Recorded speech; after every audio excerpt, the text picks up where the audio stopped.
Je vais vous présenter assez rapidement, parce qu'on a un petit quart d'heure. Aude Baudet, qui est directrice du pôle collection, est également là et là. Et elle me rejoindra pour répondre aux questions que vous pourriez avoir le cas échéant.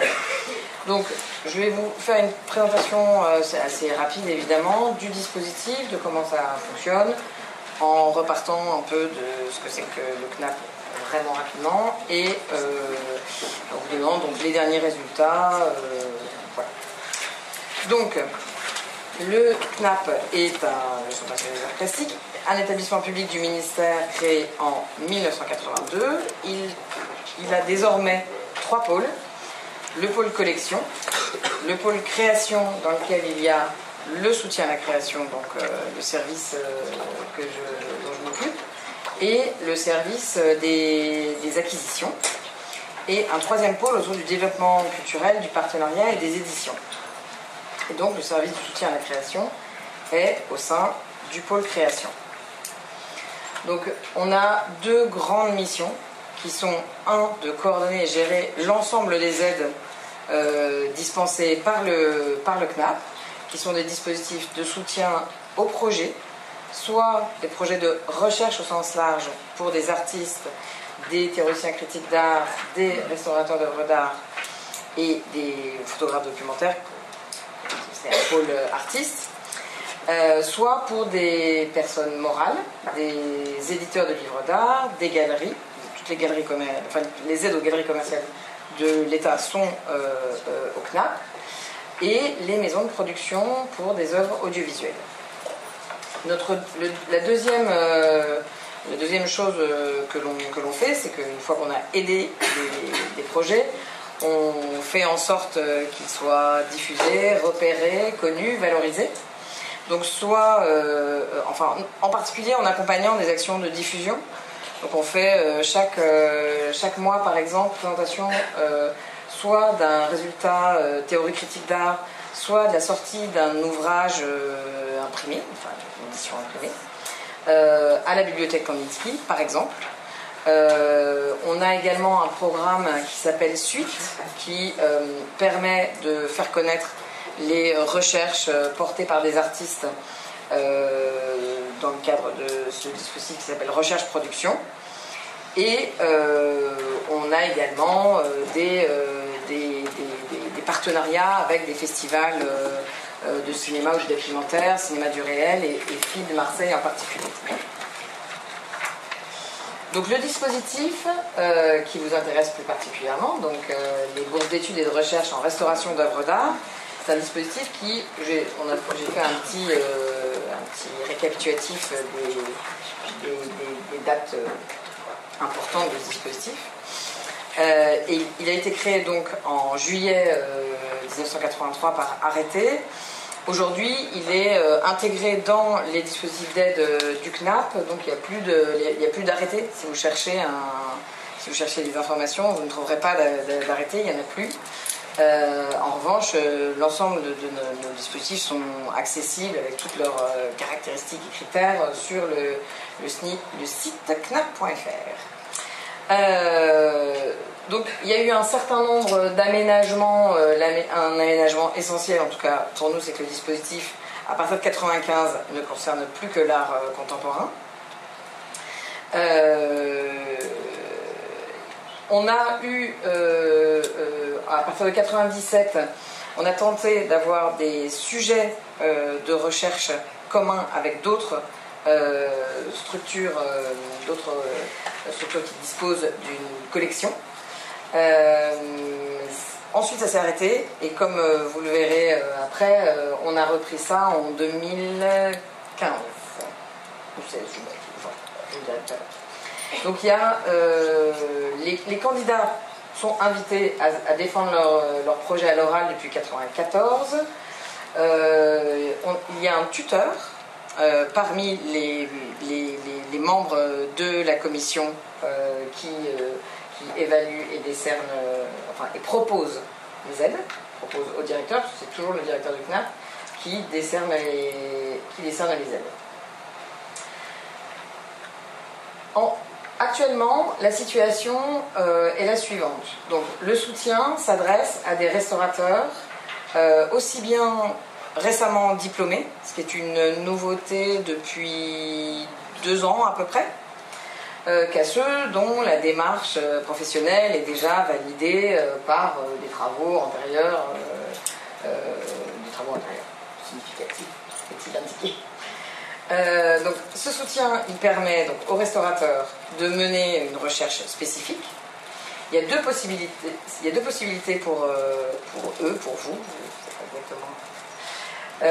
Soit proposer un sujet de recherche libre, soit répondre à un appel à projet qui intéresse au premier plan le Fonds national d'art contemporain, qui est donc la collection que le CNAP gère, conserve, diffuse et enrichit et restaure. Dans les deux cas, le montant du soutien est forfaitaire, soit 4 000 €, soit 8 000 €. C'est une commission dont je vous donnerai la composition après, qui se réunit une fois par an. Elle auditionne chaque candidat. Les conclusions de la recherche sont également présentées devant la commission, donc l'année d'après ou l'année encore après, selon la durée prévue. Et il y a des renouvellements et des reports qui peuvent être demandés par les bénéficiaires en fonction de l'avancée de la recherche qu'ils ont engagée. Donc toutes les disciplines traitées par le CNAP sont concernées par ce dispositif d'aide à la restauration. L'appel à projet, donc, contrairement à ce que je vous disais, il date de 2016 parce qu'on a constaté pendant un certain nombre d'années que ce que je vous ai montré tout à l'heure en 97 s'est arrêté à un moment donné, et ensuite on a constaté quand même qu'il y avait moins de demandes sur ce dispositif, et donc on s'est dit que il valait, puisque nous-mêmes on avait des sujets de restauration qui nous préoccupaient, qui nous intéressaient, qu'on allait faire ce qu'on appelle un appel à projet qui nous intéressait directement. Donc en 2016, le premier thème a été donc, les résines polyester ou époxy, inclusion en enrobage d'application, ou combinées à divers matériaux, y compris périssables. En 2017, on a eu un second appel à projet qui, là, a concerné les œuvres réalisées en mousse polyuréthane ou dont la mousse polyuréthane est une décomposante. Et aujourd'hui, comme ça a quand même plutôt bien fonctionné, puisqu'on a eu plus de projets déposés et un certain intérêt, notamment pour ces sujets d'appel à projet, on a une réflexion qui est en cours, justement visant à associer d'autres responsables de collection à la collection publique, à la détermination du sujet de l'appel annuel. Donc, déterminer des sujets prioritaires, et ce qui permettra également d'avoir un corpus d'œuvres qui sera réparti, mieux réparti, disons, sur le territoire, même si les œuvres du FNAC, elles sont en effet à la Défense, mais aussi partout en France. Et là, l'idée, c'est vraiment d'avoir plusieurs points sur le territoire national où il y a des œuvres accessibles, en lien avec la problématique, parce qu'aujourd'hui on voit que nos aides elles payent aussi beaucoup des déplacements en train en particulier, et que ça nous paraît plus intéressant que l'argent aille rémunère les restaurateurs que la SNCF. Ah, c'est pas le jour. C'est pas le moment là. On est entre nous. Pas d'agent de la SNCF caché parmi vous qui serait particulièrement intéressé par la CETA. Donc, le soutien, j'ai pris donc les 5-6 dernières années. On voit donc l'effet en 2017 avec 6 demandes. Et donc 3 soutiens accordés avec 8 000 € pour chaque demande, sachant qu'on a la somme de 24 000 € que, comme vous pouvez constater, en tout cas, ces 2 dernières années, nous avons dépensé en totalité. Donc, c'est juste pour vous donner les éléments pour cette année, et d'ailleurs pour toutes les années, parce que globalement, les échéances sont toutes les mêmes, chaque année, c'est-à-dire qu'on a un dépôt de dossier qui est mi-septembre et une commission qui est début octobre. Et donc les dépôts se font comme tous les dépôts de dossiers au CNAP, auprès de nous, soit on nous l'apporte, soit par la poste. Et voilà.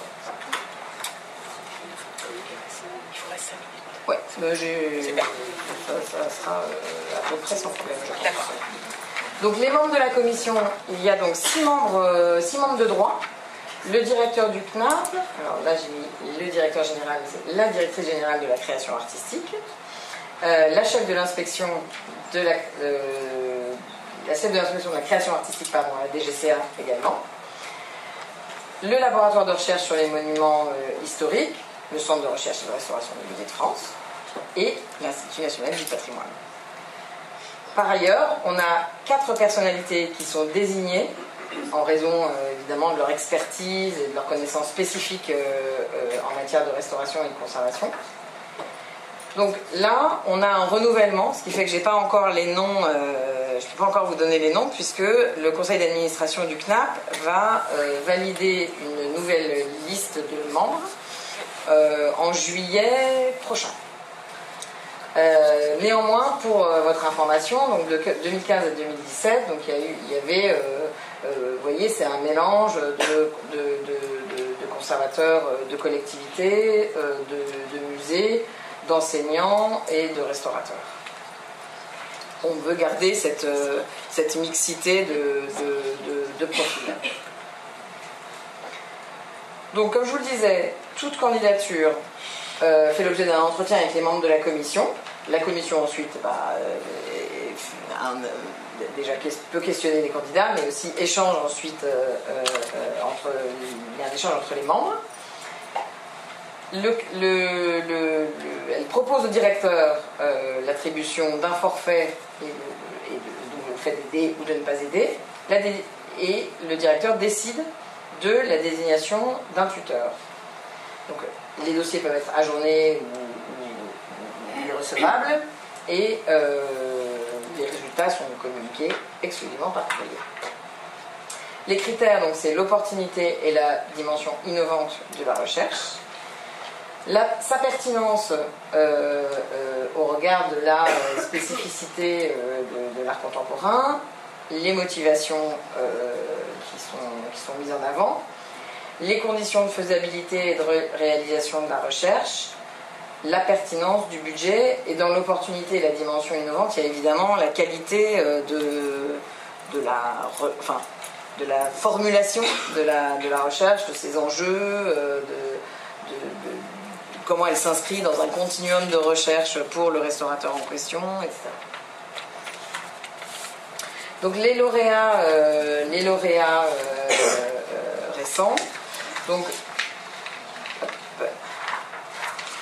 il y a eu une demande, comme vous pouvez, pour vous montrer un peu 2017, donc il y a eu une demande de renouvellement d'une demande qui avait été faite en sujet libre l'année d'avant par Michaela Florescu, ça s'appelait les œuvres en aluminium, finition et aspect de surface. Donc elle est venue nous présenter un premier résultat, tout en disant qu'elle avait besoin de poursuivre ses travaux alors moi je ne suis pas du tout restauratrice, donc je fais très attention à ce que je dis ici et les mots que je formule, mais elle avait besoin de tester ce qu'elle avait déjà engagé sur me semble-t-il, une autre machine pour essayer d'obtenir d'autres aspects de surface infinie. Une première demande en sujet libre présentée par Émilie Faust, avec l'étude de la peinture aérosol sur support toile. Donc elle avait sollicité 2 collections pour faire un état des lieux de la question de la dégradation de ce type d'œuvres et de matériaux. Et donc dans le cadre de l'appel à projet sur les mousses polyuréthane, on a eu deux dossiers qui nous ont été soumis, et celui de Laura Morel a été retenu comme plus pertinent, tout à fait dans la continuité de ce qu'elle avait fait, précédemment. Et l'année d'avant, donc on avait eu, dans le cadre de l'appel à projet 2016, deux personnes qui ont été aidées chacune sur la base d'un projet distinct, et qui, dans le courant de la recherche qu'elles ont entamée, ont fini par travailler de concert. Donc maintenant, elles sont ensemble pour finaliser leur recherche et nous proposer. Elles nous ont déjà proposé de poursuivre, mais on voulait déjà qu'elles terminent la première étape. Voilà. Donc sur notre site, vous avez donc la liste des bénéficiaires ainsi que les rapports de recherche qui nous ont été rendus. Ce qui fait que, ce qui est un élément pour nous assez essentiel, ces recherches sont partagées et mises en commun, et c'est aussi l'intérêt que l'on voit à faire un choix en commun avec d'autres responsables de collection publique, c'est de pouvoir partager ces résultats de recherche. Sachant que peut-être une chose importante à vous dire pour terminer, c'est qu'il ne s'agit pas de la restauration d'une œuvre dans les projets de recherche qui nous sont soumis, mais bien d'une recherche plus générique et qui pourra s'appliquer à telle œuvre selon le sujet retenu. Voilà, il me semble que j'ai fini. Voilà.